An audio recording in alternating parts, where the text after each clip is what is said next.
שיר למעלות, אשא עיניי אל ההרים, מאין יבוא עזרי.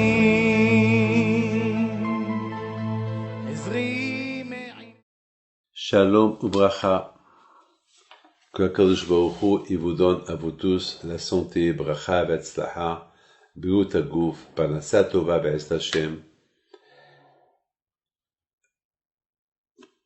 Ce cours de Torah, c'est à la mémoire de Madame Nicole Khmissa Bat Menana, que sa askara, c'est mercredi 1er mai. Que Hashem repose son âme en paix.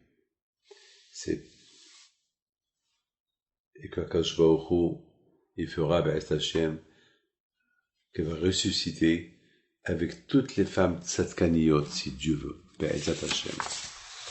Mes amis, aujourd'hui, je voudrais parler à sa mémoire de cette femme tzadékette que j'ai connue. C'est pas le moment de parler d'Ishvahim. Malheureusement, aujourd'hui, il y a eu beaucoup de gens qui ont quitté ce monde.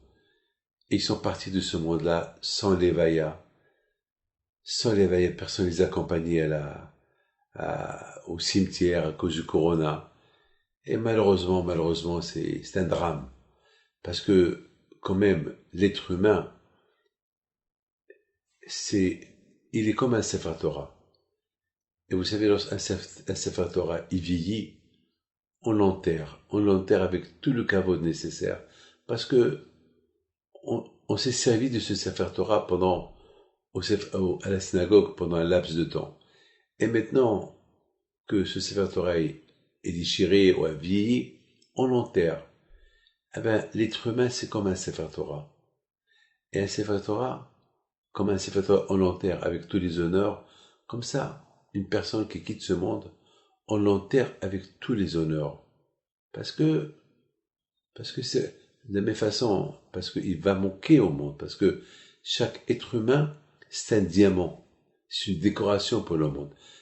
Le Pirkei Avot dit, Kol ma shebara Akadosh Baruch Hu be'olamo, lo bar'o ella lechvodo. Tout ce qu'Akadosh Baruch Hu a créé dans son monde, il a créé pour sa gloire, pour son honneur. Donc, chaque être humain dans ce monde, c'est un diamant. C'est une décoration divine. C'est une décoration qu'Hachem, il décore ce monde-là avec des êtres humains. C'est la raison pourquoi l'être humain, il doit se travailler bien pour donner honneur. Sa présence, elle va donner honneur à Hachem. Mais si l'être humain, il est méchant, il est voyou, il est voleur, il est criminel, il fait du mal. Donc, il déforme la création. C'est la raison pourquoi chaque être humain, sa raison de vivre, c'est d'être une belle décoration pour décorer le monde d'Hachem. Cette femme de qui on parle, elle aussi, c'était une bonne décoration. Alors, malheureusement, tout ce qui est décoration d'Hachem, lorsque il quitte ce monde, il a droit à tous les mérites. Mais malheureusement, avec cette corona, beaucoup de gens ont quitté ce monde sans mérite. Parce qu'il n'y avait pas des gens à leur enterrement, et malheureusement. Les amis, il y a dans la Torah un passage extraordinaire. Lorsque Paro, il a envoyé les Juifs de l'Égypte, parce qu'il y a eu la plaie, 10 plaies, et la dernière plaie, c'était la plaie des morts des premiers-nés. Alors là, Paro, il avait peur, parce que lui-même était un premier-né, et il voit que tous les premiers-nés sont morts, même ses enfants ils sont morts, lui seul est resté vivant. Il a dit, peut-être le bon Dieu, le Dieu des Juifs, il m'a laissé le dernier pour m'achever en dernier. Qu'est-ce qu'il fait? Il va chez Moshe Rabbeinu. Il demande à Moshe Rabbeinu, je t'en prie, prie pour moi que je ne meure pas. partez de l'Égypte. Prenez ce que vous voulez. Et nos sages ils disent que l'Égypte était illuminée. La lumière de Dieu elle est descendue ce soir là-bas, à tel point que même la nuit est devenue jour, comme le jour du mois d'août. Mais pas la lumière du soleil, lumière d'Hachem. Hachem, c'est la lumière. Voilà. Mes amis, lorsqu'Hachem veut faire des miracles, il les fait. Hier soir, mon élève, Gabi Elbaz, de Lyon, il m'a appelé à minuit, après le cours que j'ai fait. Je lui ai dit, ça va Gabi, qu'est-ce qui se passe? Ah, peut-être tu as écouté mon cours, qui va se terminer maintenant. Il dit, non, Rabbi David, je dois te raconter quelque chose de magnifique, mais j'ai peur. Je dis, parle, parle. C'est Gabi Elbaz, je le connais depuis maintenant presque 35 ans. C'est le président de l'Aïshiva de Lyon. Donc, on est toujours attachés. Et puis, Hachem protège toute sa famille qui est les Ratson. Je lui dis, qu'est-ce qui s'est passé? Je voyais il avait peur. Il me dit, ce matin, j'étais en train de travailler parce qu'on est en confinement et on n'a pas le droit de sortir. Donc, je travaille de la maison. Et voilà, je travaille. Et à un moment donné, j'éteins mon ordinateur et j'entends la télévision. Quelqu'un qui dit Birshut Moraï Rabotai. Il a été choqué, il a eu peur, il a entendu ma voix. Et j'ai commencé à parler les 10 minutes que je lui donne chaque matin. Il a commencé à trembler. Comment cette télévision, elle s'est allumée toute seule. Et en plus, dans la télévision, il n'y a pas l'application qu'il a sur iPhone. Il l'a pas. Comment ça s'est allumé à la télévision, grand écran? Il a commencé à avoir peur. Qu'est-ce qui se passe? Il me dit, Rabbi David, je suis pas fou. Je suis un homme intellectuel, j'ai étudié la Torah, j'ai étudié la Gemara, je suis dans mes cinquantaines. C'est pas possible. Qui a allumé la télévision? Comment s'est allumé la télévision? Comment toute seule s'est allumée? Et en plus, c'était votre chiot. On dirait que c'était les informations, ça veut dire, on dirait que toute la France, le monde entier, il écoute votre chiot. Et c'était que dans ma télévision, que chez moi.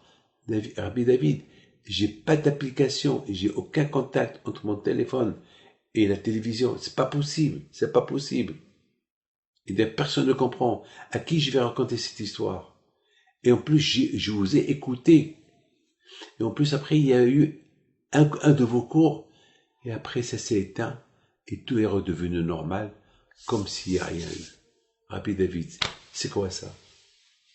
Je dis, je ne peux pas vous répondre. Ça, c'est des choses du bon Dieu.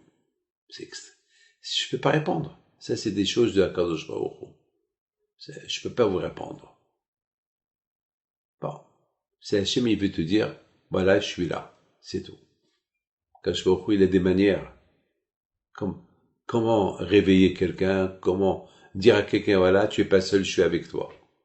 C'est tout, ne pose pas de questions, t'as rien à craindre. Est-ce que ça t'a fait du bien quand même? Ben oui, ça m'a fait du bien, mais j'ai peur. Alors tu sais, ce soir, Rabbi David, avant que je vais me coucher, je vais lire 2 histoires de Rabbi Haim Pido pour que je sois protégé. Bon, ça c'est l'histoire d'hier soir, qu'il m'a raconté hier soir. Ouais, hier soir, le 1er mai. Ah, c'est la folie, c'est de la folie, les histoires qu'on entend ces derniers temps. On dirait que Hachem il nous prépare à la venue de Mashiach, il nous réveille. Parce qu'avant que Mashiach il va venir, on va avoir des merveilles. Il va y avoir des merveilles. Comme les merveilles qu'il y a eu à l'époque. Lorsque Hachem il a libéré les Israël de l'Égypte, il a montré des merveilles. Il a changé la nature pour que le monde croive en lui. Donc là, Paro, il a vu que Hachem, c'est le bon Dieu.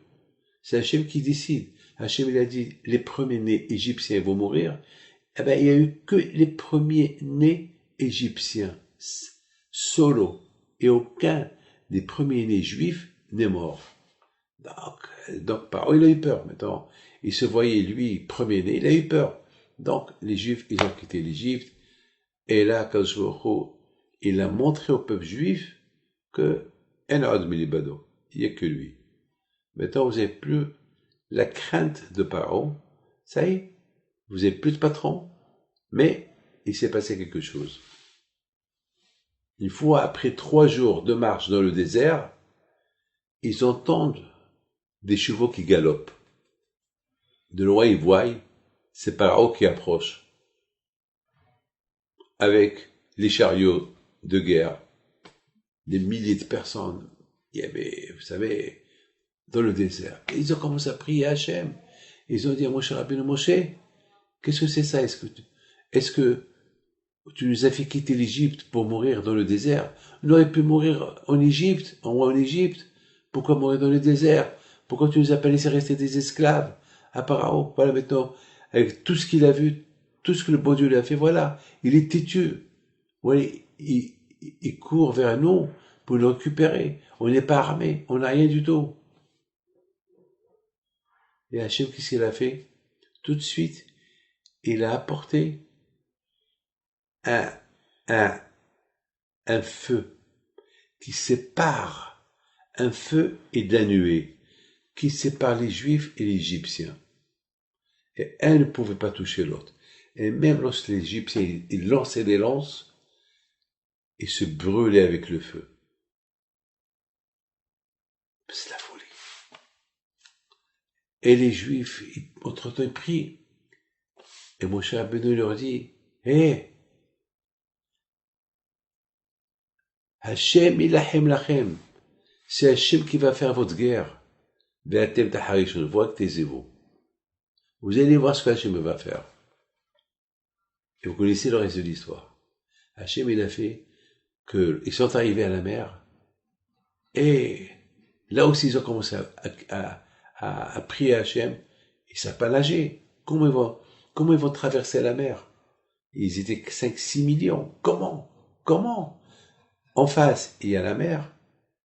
À gauche et à droite, c'est le désert. Derrière eux, il y a l'Égyptien. Certes, il y a le feu et les nuages qui les séparent. Mais est-ce que ce feu et ce nuage, ils vont résister? Ils vont rester là-bas. Ils savent pas quoi faire. Hachem leur dit, arrêtez de prier. Allez, continuez. Continuez où? Il y a la mer. Continuez. Hachem, il a voulu leur montrer qu'il n'y a aucun obstacle. Même lorsqu'il y a un obstacle, avec la prière, on casse l'obstacle. C'est ça qui est Atem Souf. À travers la prière des Bnei Israël et de Moshe Rabbeinu, et avec la parole de Moshe Rabbeinu lorsqu'il a dit à la mer, avec ses mains, il a dit à la mer, pas avec le bâton. Le bâton, il n'a pas frappé comme toujours. Il a levé le bâton et il a étendu ses mains vers la mer. Et toi, coupe-toi, dégage. Dès qu'il a dit ça, la mer elle ne bouge pas. Hachem, il a apparu, et la mer, elle dégage. Ça veut dire une leçon. Lorsque le tzaddik, il décrète quelque chose, tout de suite Hachem, il est à côté de lui pour réaliser ce que le tzaddik a décrété. Et nous, dans le monde entier, on décrète tous, tout le monde, parce que tous on est confinés, tous on prie, tous on est tzaddikim, tous on est proche d'Hachem maintenant. Donc tous on décrète, allez, Corona, casse-toi, dégage. Ah, maintenant mes amis, ça c'est la question qu'on s'est posée. Pourquoi Hachem, il a fait encore cette fois-ci, une fois que Hachem il a achevé l'Égyptien en Égypte, pourquoi Hachem il a créé cette situation que Pharaon, il endurcit son cœur pour courir vers les Juifs, pour que les Juifs ils ont peur, pour qu'ils prient, et même qu'ils ont prié, encore ils ont eu peur parce qu'il y a la mer en face, c'est vrai, après ils ont prié, et la mer s'est coupée. Pourquoi tout ça? Pourquoi? Est-ce que ça ne suffit pas qu'ils sortent de l'Égypte, ça ils sont libres. Pourquoi encore les peurs? Mes amis, malheureusement le Juif, lorsqu'il a un problème, il prie au bon Dieu. Et la prière, elle est acceptée et le bonheur, il vient, il oublie. Qu'est-ce qu'il fait Hachem? Il fait une répétition. Ah, tu m'as oublié? Allez. Et répète encore. Il apporte encore un problème pour que le juif, il se rappelle. Waouh, il faut prier. Mais j'étais pas honnête. Parce que lorsque j'avais un problème, j'ai prié. Et le problème a été résolu. J'ai encore refauté. Peut-être le bon Dieu, il va pas m'écouter. Alors le bon Dieu, il te dit, non. Répète, prie, je suis là. Et moi, je suis avec toi. Prie. Prie, n'aie pas peur. C'est quoi Hachem, il sait que le Satan, il décourage la personne. À cette raison pourquoi Akash Baruch Hu, il apporte une fois, deux fois, trois fois des problèmes pour que la personne, une fois pour toutes, il va comprendre, je peux plus fauter, je peux plus aller contre Dieu, parce que même 3 fois il m'a soulagé, ça suffit. Ah mes amis, on n'a pas besoin de 3 fois de malheur, 3 fois de soulagement, pour encore une prière. Non. Il faut, lorsqu'on voit qu'on a un problème, et que le bon Dieu, ayant pris, il nous soulage, basta. Ça y est. C'est pas la peine de provoquer d'autres souffrances pour que Hachem, il vous les apporte, pour que vous priez encore, non, on n'a pas besoin. Et je vous donne la parole d'honneur, c'est la vérité. Il y a quelqu'un qui est venu chez moi, chaque fois qu'il a un problème, il vient, et je lui donne des conseils, et chaque fois, un jour il me dit, Rabbi, mais pourquoi le bon Dieu m'apporte tant de problèmes? Je lui dis, monsieur, le bon Dieu t'apporte aucun problème. C'est toi qui te fais des problèmes. C'est toi. C'est toi. C'est toi qui te fais des problèmes. Le bon Dieu ne te fait aucun problème. C'est toi. C'est toi qui les crée. C'est toi qui les crée. Parce que t'as pas changé. Tu es toujours voleur, tu es toujours méchant, tu frappes toujours ta femme, sans éducation tes enfants, et tu es toujours un joueur, et tu profanes Shabbat. Alors, c'est toi qui attires vers toi les problèmes. Qu'est-ce que tu veux? Tu veux que le bon Dieu te donne un chéquier en blanc, signé en blanc, et tu fais ce que tu veux, et tu l'ignores? Non, ça marche pas comme ça. Si je crois que ça marche comme ça, alors débrouille-toi. C'est pas la vie n'est pas à tes conveniences. Non, la vie dépend comment tu la vis. Alors il me dit, il y a beaucoup de gens qui sont comme moi, ils réussissent. Je dis ça, je peux pas te répondre. Ça, c'est le bon Dieu qui peut te répondre. Après 120 ans, tu iras chez lui, tu lui demandes. Ouais, pourquoi je peux pas savoir maintenant? Tu veux savoir maintenant, tu veux mourir, et tu poses la question. Non, je veux pas mourir. Alors ferme-la, je lui dis. Pour le moment, écoute. Mes amis, ce cours de Torah, c'est à la mémoire de cette femme tzadkanite qu'elle s'appelle, on a dit son nom tout à l'heure,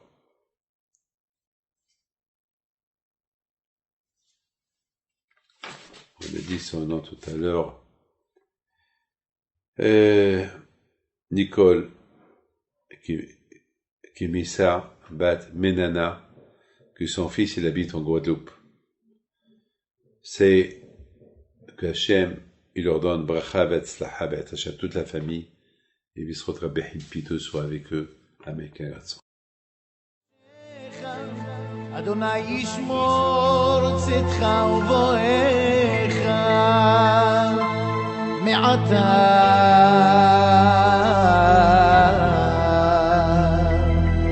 ועד עולם